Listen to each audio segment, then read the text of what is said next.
Hi there, I'm John from CNCKing.com, and today we're going to waterjet cut some 316 stainless steel 11 gauge. 11 gauge is a little bit more than 1/8 or 3 millimeters. It's almost dead on actually. 10 gauge is thicker and 12 gauge is a little bit thinner. So this was waterjet cut, and you can see from the back, this is the finish on it after I did an orbital sander on it.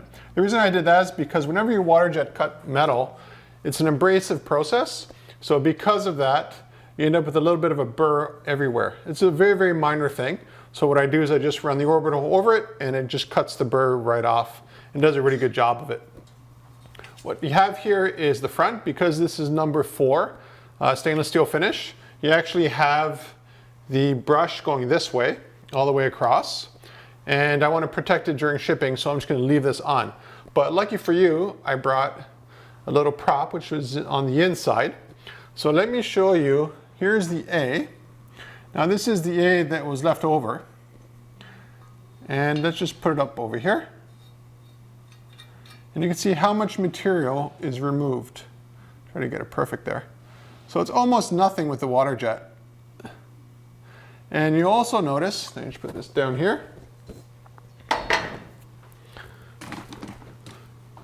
You'll notice here that there's a little bit of a cut here. Now the reason why there's a little cut here is because what you want to do is not have the waterjet start cutting directly on the part that you want, because you're doing a piercing. It's just like plasma cutting. You want to cut away from where you're cutting and then slowly lead into the line that you're cutting. And that produces a nice, far better finish. Because if you look at the piercing, let me see if I can focus right, you end up with a hole that's a little bit bigger. Now it's almost nothing, but it is there. There we go. So you don't want to have that on your part everywhere, like a little spot here, a little spot there. So that's why you lead into the cut line. The nice thing about waterjet cutting is you don't have to worry about heat. You're using a cold cutting process. So therefore, as you see here, we're cutting out the letters one by one by one right next to the other one.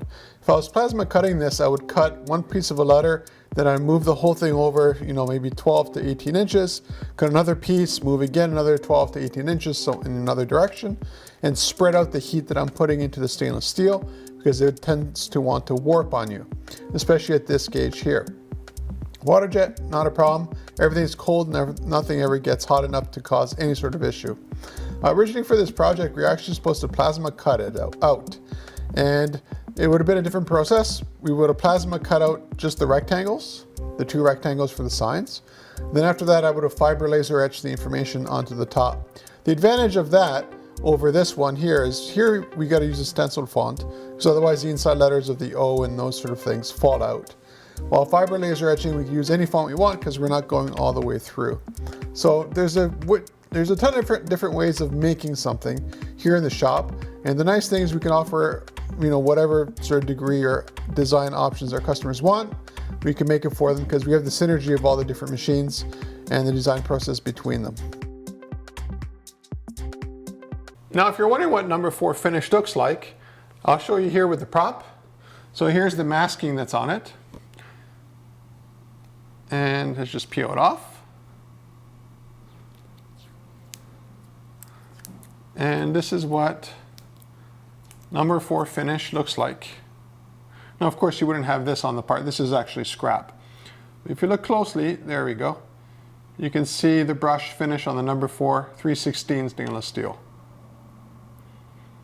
Let's do another one. I actually have 2 of these.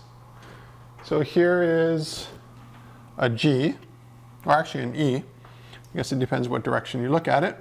And again, you notice the piercing is on the inside of the scrap part, not the actual part that we're doing, because we're actually making these signs.